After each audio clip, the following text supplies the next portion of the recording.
o cara pensou, eu falei assim, Benny, eu preciso colocar um nome no podcast, o que nós vamos pôr de nome? E eu tava com aquilo já uma semana na cabeça. E daí o Benny falou assim, por que não coloca simbiose? Daí na primeira ideia, eu até Ficou falei para ele, esquisito. ficou esquisito, não É porque sei. não é um nome muito bonito, né? Exato, mas, cara, o nome tem um significado enorme. Ô, deixa eu fazer um adendo, então, já que a gente entrou de novo nesse... Uhum. Eu vou deixar de uma forma mais palpável esse nome esquisito. Porque, assim, acho que todo mundo lembra do Homem-Aranha. Eu vou deixar de uma forma mais fácil de entender. O Homem-Aranha, ele tinha o Venom. Uhum. E, assim, como que para explicar por cima, né? É mais fácil. O Venom, quando ele entra no Homem-Aranha, ou enfim, o Venom ele é um simbionte, na verdade, né? Tem vários outros também. E eles entram no corpo e ali eles vão se misturando. Então, assim, como que eu entendo esse negócio? Depois que entrou, um adquire característica do outro e por aí vai. Você não consegue ser mais uma pessoa só. Então, tipo, a simbiose pra mim é por aí. E eu e o Lucas é assim. Porque assim, pô, igual ele falou, nascidos no mesmo dia. Sério, No cara? mesmo dia. É Mesmo isso. dia do mesmo ano. Cara, que Com legal. aproximadamente na verdade, não sabe bem exato a hora Se a do mãe estiver Gustavo. assistindo aí, já manda aí, Já qual fica, que é. a gente quer saber o horário do Gustavo, mas é aproximadamente 1 hora, Cara, 2 vocês, de diferença. vocês são irmãos, cara, vocês são gêmeos. Sim, por aí, cara. Que E coisa mas bacana. daí que é a beleza do negócio, né, cara? Porque que nem eu, por exemplo, sou de humanos, como você falou. Uhum. E o Beni é de exatas, pô. Então aí já vai um contraste, entendeu? Daí, pô, querendo ou não, para quem tá vendo ou para quem tá ouvindo, o Beni é um alemão. E eu sou preto. Então dá uma baita de uma diferença também. Então já é dois Cara, lados isso de aí uma é dialética, moeda. cara. Dialética. Entendeu? Na contradição é que as coisas se equilibram. Exatamente. Tá vendo onde é Mas que tá a simbiose e aí aí? que tá a simbiose, né? Exatamente. Cara, fantástico. Fantástico. E eu queria te perguntar, cara, de antropologia. Isso é uma outra palavra difícil aí. Uhum. O que é antropologia? Aonde entra isso aí? Então, o que seria antropologia? Antropologia, a palavra grega anthropos, significa homem. É claro que nesse momento da história, homem significa ser humano. Hoje não tem mais que significar ser humano. A gente sabe que a ideia de humanidade ela supera o gênero, né? Nesse hoje sentido em dia já de tá colocar, assim. por exemplo, o homem como centro. Né? Mas nesse momento histórico, né, anthropos significa o homem enquanto ser humano. E antropologia seria esse estudo do homem. Mas não estudo do homem do ponto de vista biológico. Para isso a gente tem a biologia, né, que Sim. estuda o homem do ponto de vista biológico. A antropologia ela vai estudar o homem enquanto ser cultural. Como é que a gente se relaciona com os demais seres e como é que, de alguma maneira, a gente promove e produz cultura. E, afinal, o que é a cultura e para que ela serve? Será que ela precisa servir para alguma coisa? Ou será que a cultura ela simplesmente é uma maneira de ser, agir e pensar? Né? Então, todos esses questionamentos eles são respondidos pela antropologia, que vai trazer debates sobre culturas que nem sempre são próximas de nós e que vão, de alguma maneira, se relacionar com a nossa, até porque é justamente nessa distinção, nessa distância ou nesse distanciamento, é que reside justamente o principal objeto da antropologia, que é a tentativa de entender o outro de forma empática, né, principalmente, e com uma perspectiva que é bastante às avessas da perspectiva preconceituosa que algumas pessoas ainda cultivam. Tá difícil hoje, então, de antropologia estar em cena, então, né? Cara, eu diria que... Hoje em dia... Ô, Beni, eu diria assim, justamente isso. não só hoje, sabe, Beni? Você veja, cara, a gente está no Brasil, né? Num país que conseguiu, lá no papel, diga-se de passagem, acabar com a escravidão em 1888. Então, você veja, faltava apenas 12 anos, se eu não estiver enganado, porque eu sou de humanas, né, Lucas? A gente entrar no século XX. Eu só uso calculador, só, cara. Né, para a gente entrar no século XX, né? Quer dizer, em 1888 acabou a escravidão. O Brasil foi o último país das Américas a abolir a escravidão. Isso é... Cara, eu não diria que isso é só vergonhoso quando a gente olha Demais, um cara. século muito, depois. Né? muito. Eu diria que isso é muito preocupante, porque a quantidade de mazelas que a gente tem devido ao fator escravidão, elas são muito grandes e nem sempre são admitidas, porque perceptíveis elas são. Até um tempo atrás, Beni e Lucas, quando eu dava essa aula, né, lá na faculdade ou no Nós colégio... estamos tendo aqui, né? nós estamos tendo pelo aula menos aqui. Estamos aprendendo aqui. Quando eu dava uma aula, mais ou menos aí nesse sentido, né, na faculdade ou no colégio, geralmente eu dizia o contrário. Eu dizia assim, olha, né, na verdade, a gente tem as mazelas da escravidão que nem sempre são perceptíveis. Cara, eu mudei essa fala faz um tempo. Porque é impossível que a gente esteja na era da internet, na era da informação, a galera assistindo a gente em Facebook agora, assistindo a gente pelo rádio, ouvindo a gente ou assistindo lá no Instagram, ouvindo lá no podcast. Calma aí, como assim que a gente não tem informação à disposição da gente? Só se não quiser, né? Cara, então, né, quer dizer, como é que a galera não tem informação para conseguir entender, por exemplo, esse conjunto de mazelas e conhecer, saber o que é? Então, hoje eu digo o contrário. Eu digo que não é uma questão da gente não saber o que é ou não conseguir reconhecer essas mazelas. A grande questão hoje é a gente conseguir admitir. Essa é a parte mais difícil. Admitir. Sabe que tem uma pesquisadora da antropologia que eu gosto pra caramba, chamada Lilia Schwartz. E a Lilia Schwartz, há uns anos atrás, mais de uma década atrás, ela fez uma pesquisa de campo, e a antropologia gosta muito disso, viu? Fazer pesquisa de campo. Ir a campo e perguntar, questionar, observar culturas diferentes. Isso é um negócio bem, bem interessante. E a antropóloga Lilia Schwartz, ela queria entender um pouco mais sobre racismo estrutural. Sobre racismo. Enquanto parte da estrutura... Aproveitando de que ontem já era dia 20 de novembro, dia da consciência negra. Dia da consciência negra. A gente já começa a falar sobre isso. Olha que assunto pertinente. Cara, fantástico. Não, um assunto relevante, muito relevante. Não só no dia 20 de novembro ou no dia posterior, né, Lucas? Mas o ano todo, né? O ano todo a gente deveria estar em algum momento debatendo sobre isso. Mas voltando ali sobre a Lilia Schwartz. A Lilia Schwartz, ela perguntou para os entrevistados dela o seguinte. Você se considera racista? Cara, e a resposta foi assim muito interessante, porque a gente tem algo em torno de 98% das pessoas entrevistadas respondendo que não, eu não me considero racista. Ainda teve uma porcentagem que falou que sim. Teve uma Isso que é engraçado. Teve um percentual que admitiu. Esse que é o problema. Teve um percentual que admitiu. E o pior é que é esse que é o problema. Esses 2% que admite e é convicto que é. Então, tem um percentual que admitiu. Mas aí vem um dado curioso que eu acho assim bacana nessa pesquisa. Ela fez uma outra pergunta logo em seguida. Você conhece alguém racista? Quer dizer, a pessoa admitiu não ser, né? 98 ponto alguma coisa admitiu não ser racista. Aí a pergunta dela foi, você conhece algum racista?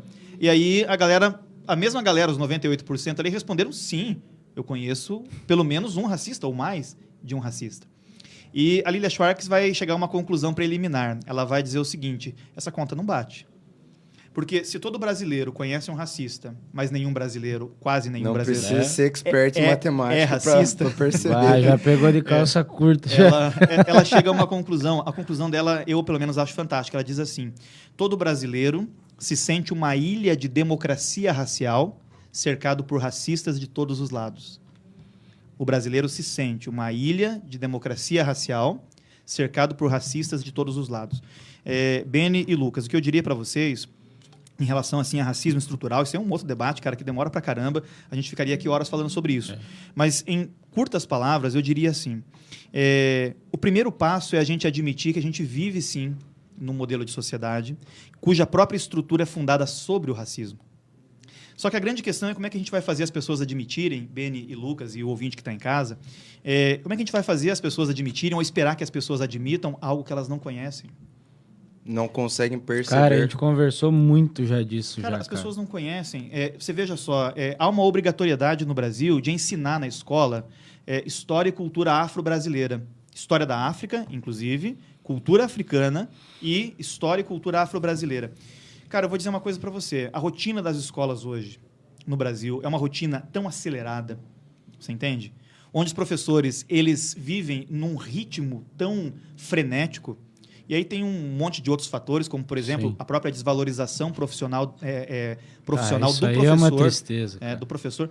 Principalmente, aí eu poderia até... os colegas de exatas que não fiquem chateados, mas uma desvalorização do professor da área de ciências humanas, no sentido em que é o conjunto de disciplinas que tem o menor número de aulas nos colégios, nas escolas.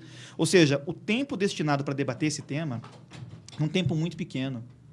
E ainda tem todas as imposições do próprio sistema educacional de fazer com que o aluno ele aprenda para um único objetivo, que é fazer uma prova, que é o vestibular ou é o Enem. Quando é que a gente vai conseguir discutir isso, debater isso com qualidade na escola, a ponto de dar uma educação étnico-racial para os estudantes que depois vão poder ser antirracistas ou vão poder combater essa mentalidade preconceituosa? E aí, nesse ponto aí que você falou, né, quanto à grade... Nesse ponto, assim, isso talvez não é de propósito já, não é proposital do nosso nosso tipo de estudo Do que a nosso gente sistema. tem. Isso. Cara, eu diria Porque o seguinte... porque não, eu não quero Sim. não quero que fiquem debatendo. Não quero que pensem. Eu só quero criar uma massa lá que vai é servir interessante para porque ele. tem um lado da sociedade que pensa que justamente que a filosofia, por exemplo, não é um objeto de estudo importante. Não serve Mas, pra cara, nada. depois, e assim, ó, e eu particularmente, eu vou ser bem sincero pra você, quando eu saí do ensino Não médio... seja muito sincero que eu não fechei tua nota ainda, viu, Lucas? Falta pouco, graças Falta a Deus. pouco, falta tá, já Não, quando eu saí do ensino médio, eu achava filosofia e sociologia irrelevante. Mas depois que você entra na faculdade, que você tem e você amadurece um pouco como pessoa, você percebe o quanto que o pensamento crítico que a filosofia te dá, entendeu? Que a sociologia te dá, que a filosofia te dá, o quanto o pensamento crítico é importante. Porque uma coisa é você saber fazer conta. Se você tem um raciocínio lógico muito bom, que é o da matemática, ok. Então, assim, mas o que adianta você ter um raciocínio lógico se você não conseguir fazer a pergunta? Tem profissional de exatas que não consegue nem conversar com o cliente, cara. Eu sei porque eu trabalho nessa área aí, pô. E é assim. Eu diria duas nuances, assim, respondendo tanto o Beni quanto o Lucas, né? O Beni falou se é de propósito. Na verdade, a gente tem um modelo de sociedade, Beni, que do final do século XVIII, quando tem Revolução Industrial, ali, ela muda muito. É uma explosão, assim... A Revolução Industrial ela causa uma transformação gigantesca na Europa, primeiramente, depois nas Américas, e gradativamente se espalha pelo mundo todo. E você sabe que a Revolução Industrial ela tem que produzir mercadoria, produzir coisas para serem vendidas para as pessoas. Sim. E a gente sabe também que os proprietários dessas indústrias que surgiram lá no século XVIII e XIX, essas indústrias não eram indústrias comunitárias, construídas pela comunidade coletivamente. Elas eram, na verdade, indústrias que tinham um proprietário bastante rico e que tinha uma finalidade, que é lucrar. O máximo possível. O capitalismo exalando. Exatamente. E nesse momento da história, a gente não tem direito trabalhista, a gente não tem nada nesse momento. O trabalhador trabalhava 14 horas por dia na fábrica. Foi um bom tempo ainda assim, né? Por muito tempo foi assim, né? A trabalhadora, por exemplo, né, a mulher, ela era submetida a um regime torturante, quer dizer, ela tinha que trabalhar mesmo estando grávida, você entende? Então, a gente está no momento da história, século XVIII, ali, século XIX, quando eclode a Revolução Industrial, em que, na verdade, o grande objetivo passa a ser o lucro. E a gente tem que entender que a Revolução Industrial ela surge depois, o BN engenheiro, deve lembrar disso. A Revolução Industrial ela surge depois que foi inventado o motor a vapor. Sim, isso aí foi um boom, né? Cara, e para que usam? E qual é o conhecimento que a gente usa para fazer o motor a vapor? Filosofia, sociologia, história? Entende? Usa física, usa química, usa matemática. Tudo é importante. Usa engenharias. Não é à toa que são várias matérias, porque tudo é importante. E o que eu quero dizer é assim, Lucas. Já sei onde o que eu quero dizer é o seguinte: a partir da Revolução Industrial, a gente tem uma supervalorização das ciências exatas. Exato. Entende? Exato, né? Exato. Ciências exatas. A gente tem uma supervalorização das exatas e a gente tem gradativamente uma minimização da importância das ciências humanas. Veja que não era assim, por exemplo, em séculos anteriores. Você deve ter estudado na escola, Beni, lá, você que gostou de matemática, provavelmente. Pior que não, eu era um péssimo aluno. Cara. Poxa, sério? Juro pra você, cara. Mas fez plano cartesiano na escola? Vixe, fez muito plano cartesiano. Era isso aí, cara? Plano... Isso aí, nem que ano que era isso? Você ensino fundamental, talvez, né? Nossa, plano cartesiano. Cara, o plano cartesiano, para quem não sabe aí dos ouvintes ou para quem não lembra, é quando a gente fazia aquelas duas retas, né? Sim. Não é mesmo? Uma era chamada de abscissa e a outra chamada de ordenada. É isso, né? A gente dava o nome de uma de X, a outra de Y, e tentava encontrar o ponto de intersecção entre as duas. Gostaram? Eu sei disso, gente, sabe? Só porque eu estudei. Eu estudei ontem para esse tema que eu só sei isso. Eu não sei mais nada. Ele tá mais preparado que nós. Eu não sei mais nada. Mas, na verdade, assim, né? Olha que interessante. O plano cartesiano leva esse nome por causa do seu criador, que é René Descartes, chamado por muitos de Descartes. Né? Na verdade, o Descartes ele não é só matemático. O Descartes é filósofo. Ele é filósofo, quer dizer, eu trabalho Descartes em filosofia e os professores de matemática trabalham Descartes no plano cartesiano. Veja que antes da Revolução Industrial, o que a gente tinha era pessoas que se especializavam em diversas áreas. Sem uma Cara, eu ia comentar justamente, parece que os gênios da antigamente, assim, todos eles não eram tipo assim, claro. Eu sou só isso. Não, eles eram, eles sabiam de tudo um pouco, na verdade. É muito comum você encontrar essa galera pré-Revolução Industrial que era físico, químico, filósofo, astrônomo e exatamente tipo aí. um Aristóteles, por exemplo. Sim. Aristóteles, lá na Antiguidade. O cara era matemático, o cara era astrônomo, o cara foi o pai da zoologia, né? Quer dizer, é um momento da história que a gente tem o conhecimento sendo compartilhado por uma única pessoa, independente de área do conhecimento. Exato. Agora, depois da Revolução Industrial, que a gente tem uma outra coisa.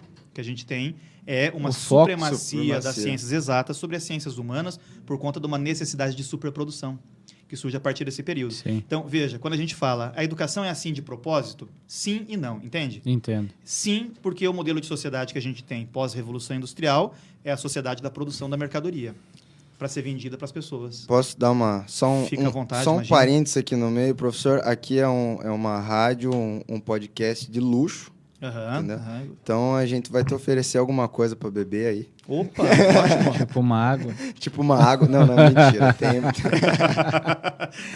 É tipo o Jô, né, que dava aquela canequinha, mas ninguém sabia o que tinha dentro da E, canequinha. Nossa, e só deixa eu fazer um adendo aqui. Boa porque, ideia, vamos fazer uma caneca. Porque a direção da rádio aqui tá me pegando no pé no primeiro dia já. Aham. Chegamos agora, já estão me pegando pelas unhas aqui.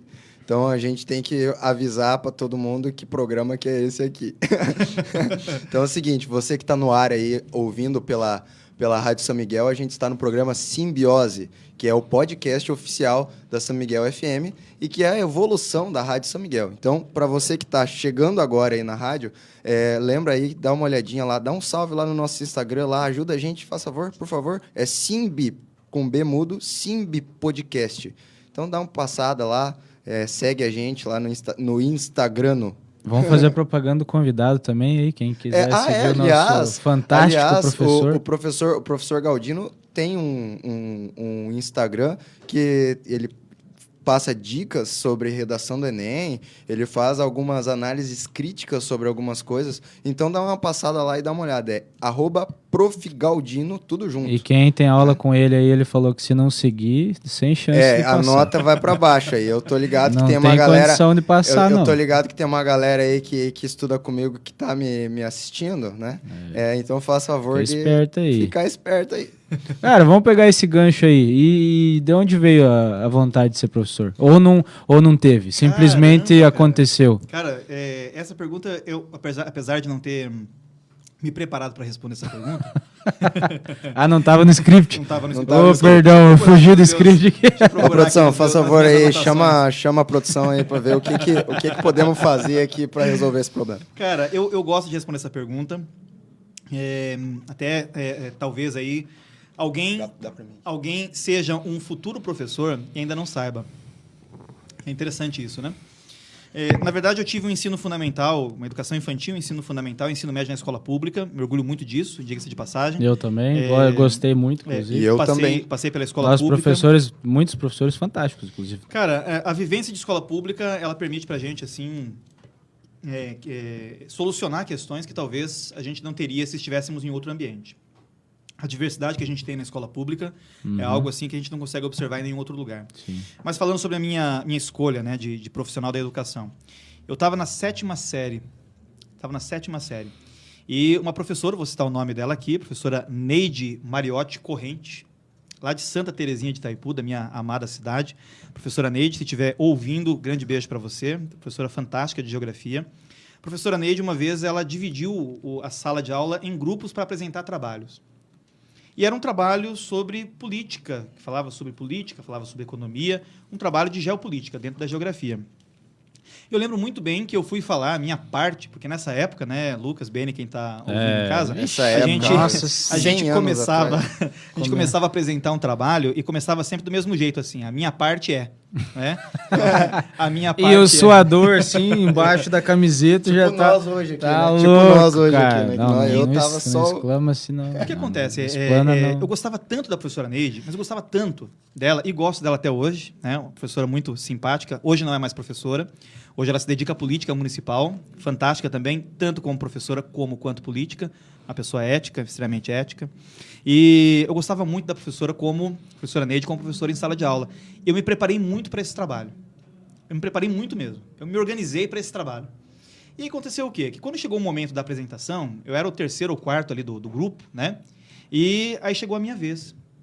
E quando chegou a minha vez, eu estava tão preparado, que eu Travou. comecei a tremer. Ah, Eu comecei a tremer. O pior é que isso acontece muito. Tipo, Cara. eu tenho uma vivência, assim, de palco, digamos assim. Porque eu cantei, declamei durante muito tempo, né? Então, assim, toda vez que eu tava muito preparado, chegava para declamar, cagava. dava algum tipo de problema, Cara. não dava certo. Agora, quando eu tava despreparado, inclusive, a mãe sabe, porque a mãe me treinava, inclusive, Dona Tânia, um abraço pra senhora. Um beijo, Dona Tânia. Pra minha avó também, que também tá assistindo, que eu tô ligado, então um abraço pras duas.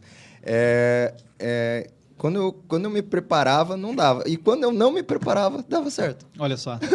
Cara, e na verdade tem o efeito surpresa também, né? Quando a gente não se prepara, né? A gente não sabe exatamente o que vai acontecer, né? Mas aí eu sei que chegou a minha parte. E eu tinha me preparado tanto que eu falei assim, bom, eu vou apresentar o trabalho sem nenhum papel nas mãos. Eu vou fazer diferente. Porque os meus colegas todos estavam usando uma folhinha de papel. E eu falei, não, eu me preparei bastante, fiquei um dia todo estudando, é um assunto que eu gosto, vou falar sobre tigres asiáticos. Vou falar sobre isso e vou arrebentar, vou fazer um trabalho bacana. Cara, só que chegou na hora, a pressão foi tão grande, e eu não tinha um papel para me apoiar. Eu não tinha um nada. E o pior é que eu tava com aquela calça escolar, aquela calça azul que tem uma listra branca do lado, Só. e nem bolso tinha para poder colocar a mão no bolso. começou a falar ao invés de... Cara. Falou de leão asiático. Dragões asiáticos. Cara, eu comecei a falar, eu comecei a tremer, entendeu? Só que daí, cara, eu olhei ali e pensei assim, meu Deus, cara, que vergonha. A professora Neide deve estar morrendo de vergonha de mim, pensei, né? E eu não olhava pra ela, eu olhava pros colegas. E assim, eu pensei que os colegas aquela cara, assim, eu pensei tipo- que os colegas iam rir ou até sacanear. Mas você sabe que os colegas perceberam tanto o nervosismo que eles respeitaram. E a galera ficou olhando pra mim com aquela cara assim, Isso tipo... era raro no ensino Tipo, médio. e no vai ensino fundamental. Marcos, né? Tipo assim, vai Marcos, né? Sabe? Ficaram me olhando com aquela cara assim. E aí eu olhei pro lado direito um pouquinho pra ver como é que tava a feição da professora Neide, gente. E ela tava assim com um rosto que transmitia uma paz, uma tranquilidade, sabe?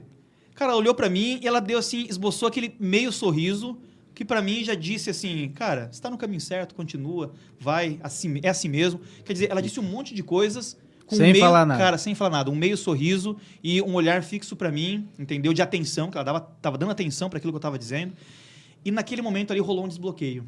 Eu desbloqueei e a coisa foi. Andou. Olha que interessante, talvez ela mesma não lembre disso. Quando terminou aquela apresentação de trabalho, eu fiquei um pouco decepcionado, é claro, né? Até porque eu não tinha o papelzinho do tigre asiático é uma ali na mão. depressão, né? Tava chamando já de leão asiático, dragão asiático. Às vezes nem era asiático mais. Já. Cara, quando terminou ali a apresentação e tal, né? Eu saindo já da sala, porque depois da aula dela seria o intervalo, seria o recreio, ela falou, Marcos, fica só um pouquinho aqui, deixa eu falar uma coisa pra você. Eu falei, barbaridade. Agora foi o meu cascado. É agora que vai vir um momento crucial, rodei. né? Ela falou assim, Marcos, você já pensou em algum momento em ser professor? Bah. Cara, ela falou isso. E aí eu fiquei pensando, prof, sinceramente, assim, pensar em ser professor, não tinha pensado ainda. Ela disse assim, pensa com carinho, você leva jeito. Cara, e foi aquilo, 7ª série. Aí eu fiz a 8ª série, já pensando em ser professor, olhando os meus professores e tentando absorver aquilo que eles tinham de bom, né? Passei o ensino médio pensando nisso, terminei o terceirão do ensino médio, eu fui estudar no Colégio CAESP, que é um excelente colégio até hoje, diga-se de passagem, tem em Medianeira, tem em Foz do Iguaçu, Sim. maravilhoso. Passei pelo CAESP para fazer o cursinho pré-vestibular, para dar aquele reforço ali antes. O reforço que todo estudante de ensino médio público precisa. Cara, todo estudante precisa. Né? E aí eu fui para o CAESP, cara, e lá eu conheci professores fantásticos. E o melhor, né, o mais interessante, que davam aula por prazer. E eu olhei para aqueles caras e eu falei, é assim que eu quero ser. Eu quero ser igual a esses cara, caras. eu acho muito da hora Os isso. professores de cursinho, cara, eu até hoje, eu lembro de alguns, assim, uns ícones, assim, da minha época de cursinho, que é impressionante. Por exemplo, professor Chuchu, que é o professor que dava aula no Alfa. Eu tinha aula com ele no Alfa Plaza, lá em Cascavel, quando eu fazia cursinho. Mano... Chuchu de geografia? Não, de química. Ah, de química. Ele dá aula de química. Cara, ele era... uma comédia, cara. Ele era fantástico, mano. Ele era, tipo... Ele é bem um chuchu, assim, tá ligado? Ele é o formato de um chuchu, assim, gordinho. O professor Chuchu, perdoa ele se você estiver assistindo aí, ele não sabe o que fala, não. Mas é porque é esse o apelido... tipo, o apelido é por causa disso, entendeu? E daí... E ele fazia umas coisas assim, ele falou assim... porque o tal carbono, pá, não sei o quê, porque eu não lembro de química, né? Você vê que ele é bom em química pra caramba. O tal carbono, pá, não sei o quê. Então. Eu vou enrolar na química aqui pra falar. O carbono, não sei o quê. Não, mas isso era a forma. Daí no final, essa era a forma. Daí no final ele falava assim: professor. Entendi. Entendi. E aquele entendi ficou na minha cabeça, tipo, a vida pra sempre, toda, tá ligado? Pra sempre. Cara, tem professores que marcam a vida da gente, né? Tem, muitos. E a minha escolha, por ser professor, tem tudo a ver com os professores que eu tive ao longo da vida. Eu tive professores muito bons e eu também tive professores não tão bons, como acontece na vida inteira da gente. Mas eu nunca tive professores... Foi carinhoso agora. Eu nunca tive professores que não eram esforçados. Eu tive professores que se esforçaram a vida toda, né? Que é uma lição também para a gente, assim, como aluno, entender e compreender os nossos professores. Né? Sim. Às vezes a gente precisa passar uma vida toda na adolescência para depois chegar na vida adulta e compreender os professores. Às vezes a gente taxa como professor, rotula como professor ruim, aquele professor da matéria que a gente não gosta muito. E nem sempre é assim. Ou que cobra demais. Ou que cobra demais. Né? Ou que cobra de menos. Ou que cobra de menos, é verdade. Porque na né? faculdade tem todos esses aí. Uhum. Tem todos desses aí. Mas aí quando a gente sai da faculdade ou sai do colégio, a gente vai ter uma conversa informal com o professor e vai conhecê-lo fora do ambiente de sala de aula, aí a gente começa a pensar, caramba, quanto eu perdi por não ter prestado atenção nesse cara no momento em que eu era aluno dele. Né? Isso aconteceu comigo, gente, várias vezes. Né? Exatamente. Então, o que eu digo hoje é o seguinte, eu tive professores muito bons e professores que não foram tão bons, mas todos foram muito esforçados, todos se esforçaram ao máximo, deram o máximo de si para conseguir transformar as pessoas, mesmo naquele ambiente limitado que a gente vivia naquela época. Quer dizer, gente, eu fiz ensino fundamental e médio na década de 80 e década de 90. Então, a gente nem sonhava. Então era um tempo assim... Como diz o pai domingo passado, você nem tinha nascido ainda, eu já estava fazendo ensino médio. Já estava fazendo rádio. Não, ele falou, mas eu tô adaptando o professor Galdino aqui. E era um outro momento, né? Quer dizer, hoje as escolas públicas, gente, elas oferecem um ensino, sim, com muito mais qualidade do que ofereciam no meu tempo, né? Na minha época. E apesar das limitações, os professores trabalhavam muito e se esforçavam muito para dar o melhor de si e formar pessoas como eu, como vocês, né? E digo mais, para finalizar essa pergunta que eu gosto de responder, como eu disse. Da escola, Beni e Lucas, a gente nem sempre vai levar o cálculo, a gente nem sempre vai levar o logaritmo, a gente nem sempre vai levar a Revolução Francesa. Sim. Nem sempre a gente vai lembrar. Mas tem uma coisa que a gente vai lembrar, das pessoas. Então, o meu foco sempre é prestar o máximo atenção nas pessoas. E se eu pudesse dar assim, um recadinho para quem está em casa, para quem está ouvindo e para quem vai ouvir esse podcast daqui a pouco, pense nas pessoas, seja cordial com as pessoas, haja com empatia. Respeitoso. Em relação às pessoas, tenha respeito pelas pessoas. Ainda dá tempo, né? Ainda dá tempo, né? Ainda dá tempo. Porque, principalmente na escola, e olha que momento interessante que a gente está vivendo, as crianças não estão indo para a escola. As crianças não estão indo para a escola. Os adolescentes não estão indo para a escola. Isso aí Os universitários não estão indo para a escola. E talvez nunca antes a gente sentiu tanta falta do quê? Do conteúdo? Logaritmo? Revolução Francesa? Não, é o social. Ou da sociedade. Claro, da socialização das pessoas, né? E aí entra também uma outra área de estudos minha, né? Até o Lucas, na hora que foi ler o currículo ali, né? Falou do mestrado em Sociedade, Cultura e Fronteiras, né? E é o que a gente estuda em Sociedade, Cultura e Fronteiras. É justamente a maneira como as pessoas se relacionam dentro de um determinado espaço social, quer dizer, especificamente, nesse caso, a fronteira, e o quanto a gente pode perceber que, a partir dessas relações, surgem novas culturas, Sim. novas percepções. Né? E é o que justamente está fazendo falta para a gente agora, nesse exato momento. A gente não está se socializando tanto, a gente não está mais indo até o colégio, indo até a escola, e isso, cara, vou falar pelo menos para mim, está fazendo assim, uma falta tremenda. Eu acho Pior que péssimo, pra mim também. eu Eu estava até falando do professor Cleverson, que é o meu professor de Direito Civil. Inclusive, professor Cleverson, um abraço. Caso algum momento durante o tempo aí você Você tá esteja precisando assistindo. de nota com o professor Cleverson? Não, pior que não. Ah, Tô não de tá boas. Na verdade, eu tô de boas em todas as matérias. Ele já fechou a nota, Lucas? Não, ainda não. É, vai Ainda vendo. Então Vai Mas ver. ainda tô precisando. Então vamos mudar a conversa. Mas o professor Cleverson falou assim que pode ser que, por exemplo, semestre que vem fosse, de repente, de novo. Na verdade, não era exatamente em casa, era híbrido, né? Que é um sistema que algumas aulas em casa, algumas aulas na faculdade. Eu falei, meu Deus. Eu já coloquei a mão para cima assim, e falei assim, cara, eu não vou aguentar ficar em casa estudando, mano. Não dá, porque é outra rotina. Você não consegue nem se prender na aula do Google Meet ali. É difícil, Não cara. tem como. Ainda, né, Lucas, que você está numa universidade que oferece todas as condições, né? Exato. Que é o Centro Universitário DC, que eu gosto de frisar que... Que é muito boa, Aqui na inclusive. região, eu, sem medo de errar, vou dizer que é o melhor centro universitário da região. Né? E não é só porque eu sou funcionário. Eu se formei lá E também. eu sou pô. estudante, ele se formou e você é eu funcionário. diria que é justamente por conta da seriedade dos próprios proprietários e dos administradores, dos coordenadores, Entendi. dos professores, que ali estão para fazer o melhor de si, para justamente nesse momento difícil, a gente conseguir dar para o nosso aluno possibilidades para que ele tenha o máximo possível de conhecimento, mesmo com essa limitação de não ser no presencial. Agora, você imagina só, Lucas, para o cara que nem sempre tem as mesmas condições tecnológicas. Por exemplo, um cara querendo ou não, as universidades estaduais, elas têm uma certa restrição, né? Por causa de verba, etc, que a gente sabe que funciona. Não só as estaduais, as federais também, né? Então, um cara de federal, por exemplo, um amigo meu que faz o TF lá em Ponta Grossa, sei lá. Acho que é em Ponta Grossa que ele faz. Ele tava falando pra mim que, mano, tinha aula, às vezes não tinha como entrar no sistema, dava problema, e daí não tinha que resolver um técnico daqui uma semana, entendeu? Demorava. Na UDC, pelo menos, é tudo muito rápido. Se der algum problema, amanhã no máximo, mais tardar amanhã tá resolvido. Mas aí eu acho que você tá indo até longe demais, cara. Vou falar que assim, tem, por exemplo, aí, ensino público mesmo, fundamental e tudo mais, aí tem criança aí que não tem um celular para assistir a aula. exatamente. Cara, esse é um problema, claro que é um problema. A gente está num país extremamente plural, mas também extremamente desigual, né? As condições de acesso não são garantidas para todas as pessoas, para todas as crianças. E temos condições para ser totalmente o inverso disso, né? Sim.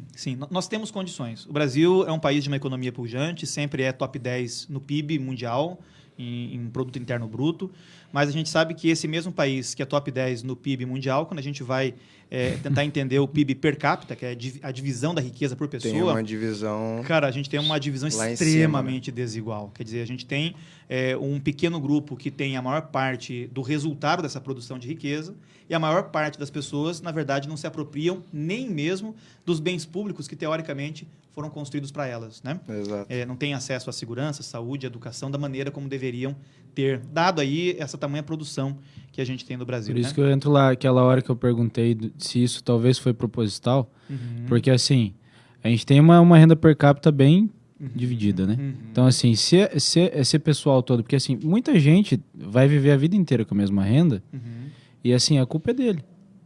Porque ele também não quer. Só que assim, na parte maior das coisas, é porque justamente a gente não também é... a restrição. A gente não é tentativa ensinado. de... Tipo assim, a gente entrou num papo esse tempo atrás. É igual a educação financeira, cara. A gente não tem nada. Você não é educado de pequeno a aprender a lidar com o dinheiro. Tipo assim, é feio você ter ele aqui. Tipo, você não é ensinado a como conviver com ele, como viver assim... Saber usar ele, né? Então, tipo, por isso que eu digo, às vezes assim, é justamente porque querem que fique desse jeito. Não é porque querem que e até cresça. sobre educação financeira. Fica difícil falar de educação financeira num país que tem 10 milhões de desempregados. Exato. Né? Exato. Onde as pessoas estão vendendo o almoço para pagar o jantar, né? Quer dizer, como é que a gente vai dar educação financeira para quem não tem finanças, né? Mas não, eles não estão nem ligando para mim. Exatamente. Tipo, não, você tem toda a razão. Toda a razão. O pessoal, não, tipo, às vezes é proposital mesmo. Não, ainda tá com aquele pensamento de revolução industrial. Exatamente. Que é um pensamento que começa ali, mas ele se propaga ao longo de todo o processo histórico muito posterior. tempo. Mas isso Muito é uma... Não criticando, aliás, eu sou a favor do capitalismo, mas não criticando o capitalismo, mas falando isso é parte do capitalismo, né? Não adianta, infelizmente vai... E o pior é que sempre vai ter, na mão da minoria de alta classe, por exemplo. Mas a gente tem que mudar como? Filosoficamente. Eu só esqueci de mencionar esse fato, porque às vezes a gente não tem esse preparo. Entendeu? Se a gente soubesse conversar de novo já, né? Tipo, aprendesse de novo como conversar com as pessoas, né? Seria melhor. Seria melhor, E na verdade, assim, Lucas e Beni e ouvinte também, né? As pessoas falam muito em mudança social, né? Mudança social, mas falam um pouco sobre mudança de si mesmo também, né? A gente também precisa mudar os nossos hábitos, mudar os nossos valores. A gente precisa ter um entendimento das coisas, que seja um entendimento mais clarificado, né? Sim. E a educação, ela está no centro desse processo. Então, estudar sociologia, estudar Acho que em filosofia, primeiro, né? É o primeiro. Está no centro desse processo. A educação talvez seja aí o mais primordial. Com certeza. Dentro da compreensão de todo esse sistema, certeza. como o próprio Lucas disse, né, do próprio capitalismo. Tem gente que não sabe nem definir capitalismo, né, Lucas? Entende? Então, a gente precisaria, sim, de um investimento muito forte em educação para que as pessoas pudessem ter essa mente mais clarificada em relação a isso. Desculpa te interromper. Imagina. Infelizmente, o nosso horário na rádio tá curto, tá acabando. Cara, eu nem vi passar Cara, essa foi hora. muito rápido, Cara, que graças legal, a que Deus, legal. deu tudo certo. Ô, eu Então, posso deixar um convite para ele voltar uma hora aí? Cara, assim, ó, papo a gente vai ter para mais 3 horas, entendeu? Cara, que Cara, eu eu queria sentar aqui e conversaria mais conversar um monte contigo com mais ele. 3 horas contigo. Então, que bom que deu certo de você vir. Eu gostaria de agradecer em nome da Rádio São Miguel e em nome e do Gustavo por ter aceitado o convite de ser o primeiro. Eu até falei, professor, você vai ser o primeiro, por favor, vai. Não falta. Quer dar uma consideraçãozinha? Cara, a consideração final seria um agradecimento ao Lucas, ao Beni, pessoas simpaticíssimas, inteligentíssimas. Divulga teu Obrigado. trabalho. E eu tenho, assim, a maior consideração por vocês. Bom, eu vou divulgar primeiro mesmo aqui o vestibular da UDC, que é o Centro Universitário UDC, aqui da nossa região, que tem polos em Medianeira, tem Centro Universitário UDC em Medianeira, em Foz do Iguaçu. Dia 28/11 é o nosso vestibular. Convidamos aí a todos para fazer. E hoje está rolando a Feira das Profissões online. Isso é um evento inédito, né?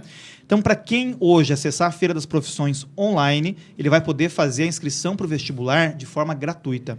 Então, o convite que eu faço para quem é ouvinte da rádio, vá até o site da UDC, que é o www.udc.edu.br. Você que não está estudando, faz favor, né? Vai Isso fazer é uma facul. baita de uma oportunidade. Acesse o link da Feira das Profissões, entra lá na profissão que você espera ou almeja, tá? No curso universitário que você almeja, vai conversar com os coordenadores, com os professores, tirar suas dúvidas e aproveite a oportunidade para se inscrever. Então, beleza. Que mais que? Tem mais algum? Suas redes sociais, professor. Minha rede social é o Instagram, @profgaldino. Me procura lá. Eu fiz com o senhor. Desculpa. Prof. Galdino. Desculpa. Lá eu dou dicas não só sobre sociologia, filosofia, cultura, mas também para quem vai fazer a redação do Enem e está precisando de um repertório Eu sociocultural. sigo o professor e eu indico, super indico. É muito bom mesmo. da hora Até mesmo, para é da hora você mesmo. que não... Você não precisa estar querendo fazer o Enem, mas para você ter conhecimento mesmo. Exatamente. Tem uma galera que escreve super bem, mas não tem repertório para poder Repertório. escrever. Não sabe sobre o que escrever, não sabe o que escrever. Então é justamente nesse aspecto que eu ajudo as pessoas gratuitamente ali no Instagram. É só acessar. Cara, muito obrigado por ter vindo. Eu espero que você volte de novo, de coração mesmo. Acho que a gente tem muita prosa ainda. O Benny tinha ficado preocupado. Pá, mas será que vai dar certo? Será que... Não, eu tava ficando... Na Professor verdade... de sociologia aqui, Não. na cabeça, Lucas. Não. Falar a verdade, eu fiquei preocupado porque eu achei que a gente... Porque ia ser pouco mesmo. Eu achei que ia ser pouco tempo. Esse que era preocupado. Tá bom, então beleza, tranquilo. Benny, obrigado por estar comigo nessa empreitada. Salve, né? Tamo junto. Professor, obrigado por ter vindo. Obrigado mesmo, Benny. Acho Pessoal da rádio aí, muito obrigado. obrigado. Lipe, nosso streamer oficial, nosso host está aqui, inclusive. Valdecir, obrigado pelo help nas câmeras. Mateuzinho, que está em casa, melhoras pôde para vir você. hoje aí. Melhoras para você. Seu Obrigado Moreira. pelo salve aqui. Seu Moreira, diretor da rádio. Não tem mais o que falar, na verdade, já E deu o vamos nosso antes que horário. os homens cortam nós aqui no Vamos antes laço. que os homens cortem. Tchau. Valeu!